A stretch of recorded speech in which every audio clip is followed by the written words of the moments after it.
paper and check your book, table 13.2, you will see a little difference in this change in movement of electrons. For example, I'm telling this is given in the book, I'm not writing it down.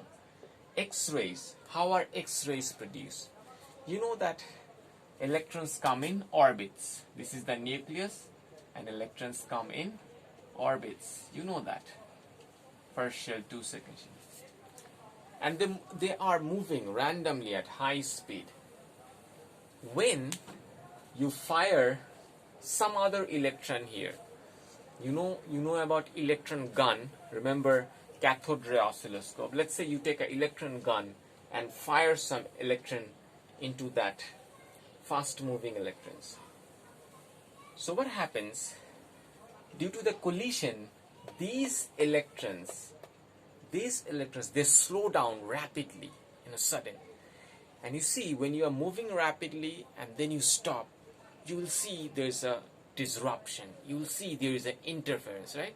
Like I'm talking, and if I stop, then what happens? There's a disruption. That disruption causes X-rays.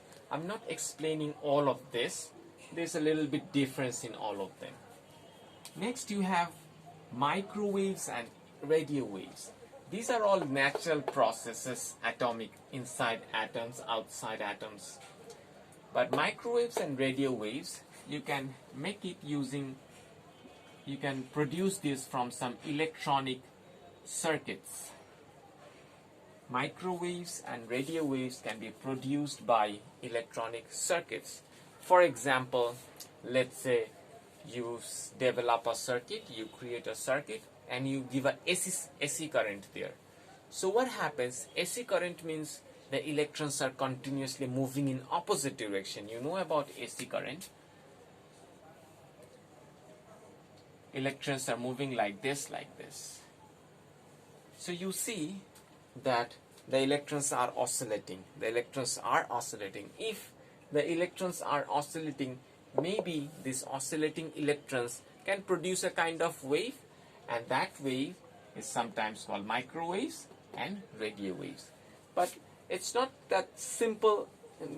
You make a AC circuit and you are telling that it will give me some radio waves and microwaves. No, there's some technical, what should I say? There's some technical trick, should I say, or what should I, skills, knowledge, or technique by which you can produce microwaves and radio waves from an electronic circuit.